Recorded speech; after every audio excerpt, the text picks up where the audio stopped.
Hey, YouTube, back again with another shooting video. I'm on a roll lately, right? Anyways, today I've also done a video on this gun. It was one of my first running guns, if not the first. And I know you guys like that stuff. I won't be doing it on this one because if you want to see the running gun with this, you can check out my other video.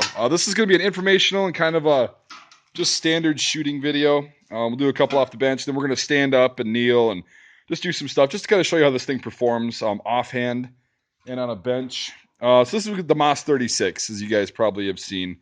One of my favorite bolt guns ever. I don't think it's the best gun, but it's also far from the worst. This thing is just genius all around, just the way it was designed. Everybody says it was designed too late. I tend to agree with that. This thing's really short, really lightweight, pretty easy to use. The sights are fantastic. They're a little aperture in the back. I'll try to get the camera to focus on this. Sorry.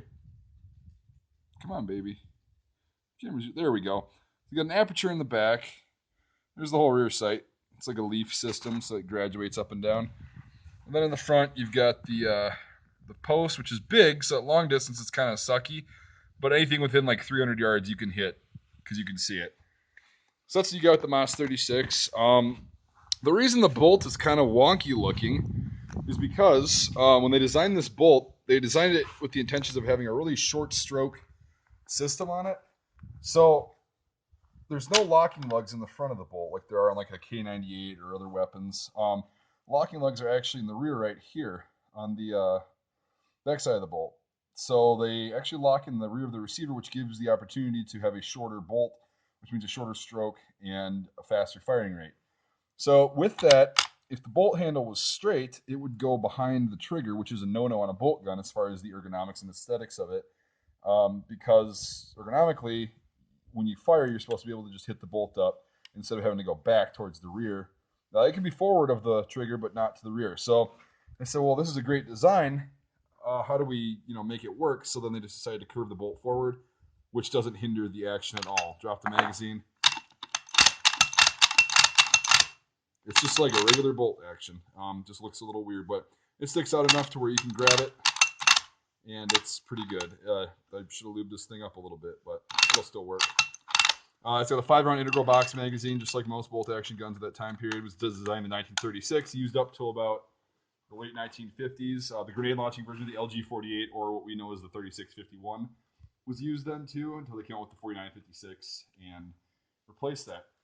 A really interesting thing about the MOS 36 is not the stacking swivel, if you're wondering what that was, is actually this. It isn't a cleaning rod. It isn't an oil bottle. It's a bayonet. It's a cruciform bayonet. And you just simply take it out and put it on there, and it locks in. And it's really cool. And you've got a little bit of distance on there. So you've got a bayonet that's always with your weapon, which is kind of cool. Little pokey bayonet, just like the World War I Rosalie bayonets, except a little bit shorter. And the Germans actually ripped this design off in their FG-42 by putting the same kind of bayonet on the bottom of their weapon. To take it out, you just push this little plunger in, and then it goes in there like that, and then there's another plunger on the outside that you just do the opposite to make it. So it actually locks in there pretty well. Most of these are going to be counterbore at the crown, which is actually smart because a lot of weapons get a lot of muzzle wear and stuff just from use, and the French decided to counterbore these to protect the crown a little bit more, which actually works pretty well. So that's another little interesting fact. You can see when it's counterbored, it's not worth less. This one is from, I forgot exactly what year, but if you run the serial number, it's 1950s, I think early 50s, and it was refurbished at one point, which is why it's in such great condition. When I got this, I paid I think $200 for this shipped, and don't regret any bit of that money. Now these are going for $350 to $375 on the average, for like a shooter grade one, which is fine because they're still really cool, as you'll be able to see in a little bit. But they were cheap, and if you didn't get one because you thought they were French and they were pieces of garbage, well, that's your fault. These are awesome, and I'm going to show you why here in a little bit. Got a buddy out here who's going to be shooting it lefty to kind of show you that it's lefty friendly. And we're just going to kind of go with the accuracy, and then we'll do some standing fire to show you how this performs. So without further ado, here we go. So this will be 50 yards. I'm just going to do 5 rounds, then we'll go up and see how that fared. I suppose I could do 10. I'll just do 5. Screw it. And then we'll let Dan do it, and then we'll start the different kinds of shooting positions. So this one actually is a lot more clip friendly. The clip itself is kind of dry, so I'll have to oil that up. Action's really smooth. Really like it.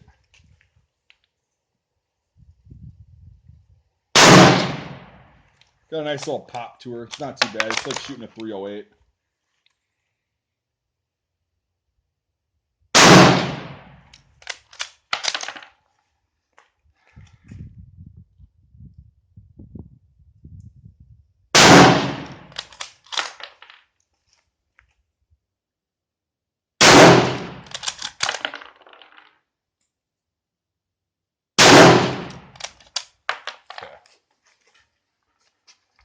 For whatever reason, I don't know why I didn't hit any of the 5 shots that I just took, which is odd.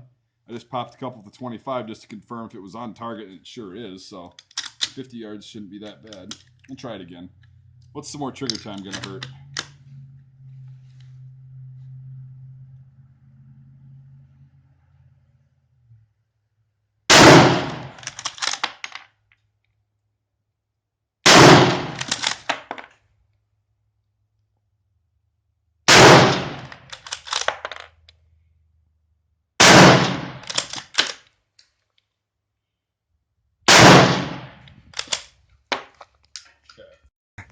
So I guess I was shooting a little high. These are from before on the different gun. So I was shooting high. Shit, I guess you gotta aim down here. Maybe my sight picture was off.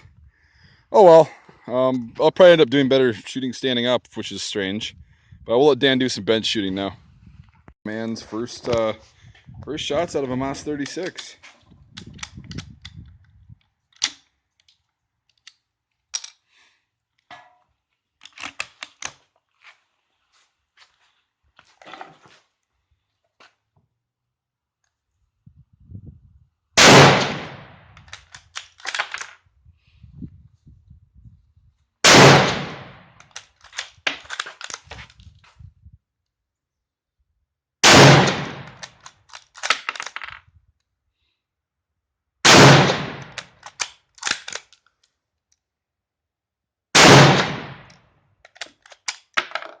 That thing's got a hell of a concussion on it. Yeah. Damn. All right, we'll check this out. What'd you think of your first couple shots? I like it so far. Yeah, it's a nice little gun. All right, so old Danny Boy's target's a hell of a lot better than mine. He was actually hitting his targets, so my sight picture must have been off. Because if yours was on, yeah. So, yeah, he ended up getting 2 right here near the bullseye, and then kind of a sporadic pattern, but it's his first time shooting it, and those sights are actually fairly awkward to use just because they're so big. The French like big sights. They used to have really small sights, like on the LaBelle and all that stuff, and then they kind of went to the bigger ones. So that makes a big difference. So, all right, now we're going to put some pasties on here, and then we're going to shoot at standing up at 25, 50, and 100 yards, and we're going to see how the rifle fares doing non-bench shooting. Here we go. Okay, so this is just going to be standing fire. I think we'll do one more iteration of kneeling, and then we'll wrap up the video. So I'm going to engage 1 round at the 25, a couple rounds at the 50, and a couple rounds at the 100, standing up. We'll see how this goes. I'm going to fire 20 rounds total, and or I might do a few standing. Who knows? We're going to wing it, and then we'll pass her off. Dan will tag in, and we'll pass her off like the $2 French whore that she is. Yeah, like most French rifles, it's a working girl. Yeah.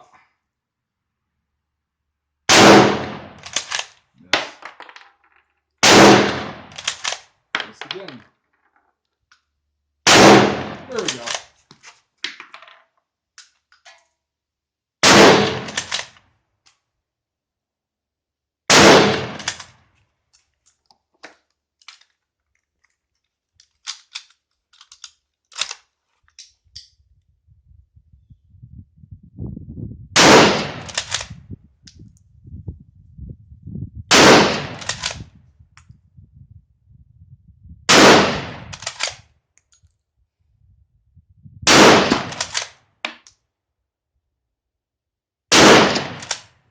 Do 5 more at the 100 just to make sure I hit it at least once and I'm not too embarrassed. I'll pass her off. She's going to be nice and hot and dirty for Dan. Dirty Dan.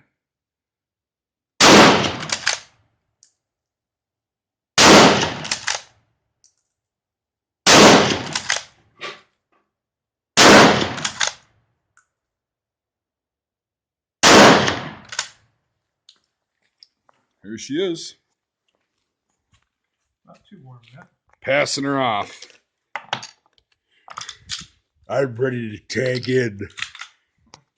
Hear me out, Minnesota.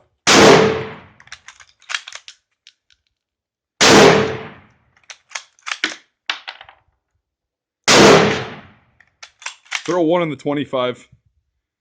There you go, you got the bottom.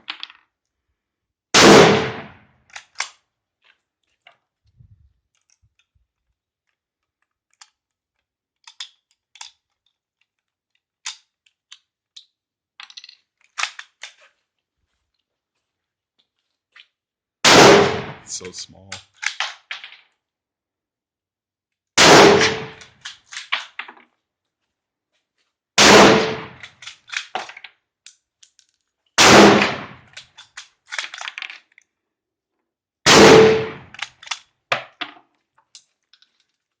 She's gonna be hot, hot, hot. Already is. Good stuff.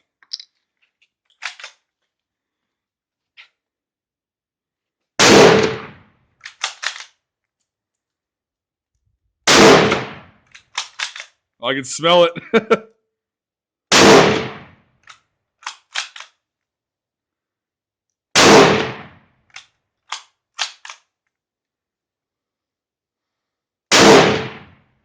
Damn. Let's see how she's doing. I didn't hit the 100. You don't know if you hit the 100? No, I do not. I don't either. Yeah, she's fairly hot. We'll let this baby cool down. You worked hard today. Here at 100 yards after passing a bunch of blank targets. It looks like Dirty Dan actually got it one hit at 100 yards standing up, which is pretty funny because I don't know if you intended to do that or. That was luck. Then you got me. I've got maybe one hit down there that wasn't from before.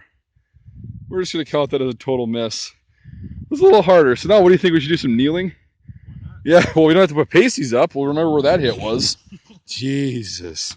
We're just getting to be horseshit marksmen. Oh, well. We'll go back and redeem ourselves. This baby's still really hot. We're going to do the same thing. I think we'll only do 10 rounds apiece because she's really cooking.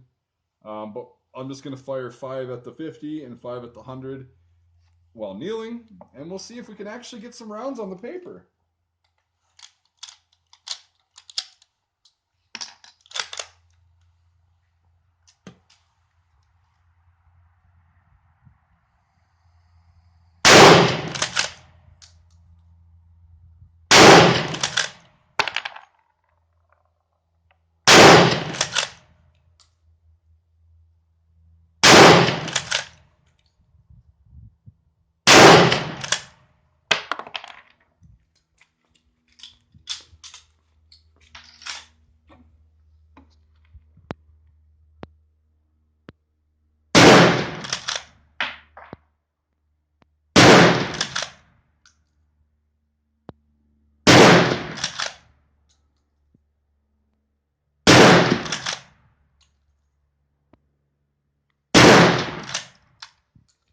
Here you go.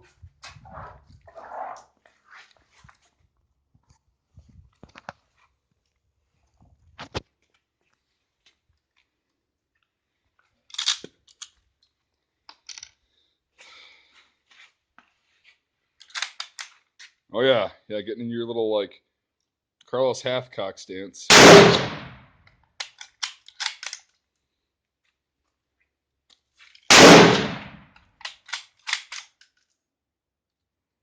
Short, because my phone's about to die. But there's Dan's group at 50. I still haven't hit anything, and we'll carry on to the 100. So I got 2 hits at 100 right there and there. Not good. Old Danny boy got a bunch more hits. So, all right, I'm running out of space on my phone, so I'm going to wrap it up. If you don't have a MAS 36, get one. They're awesome rifles. And like and subscribe. Check out my Patreon in the link below. And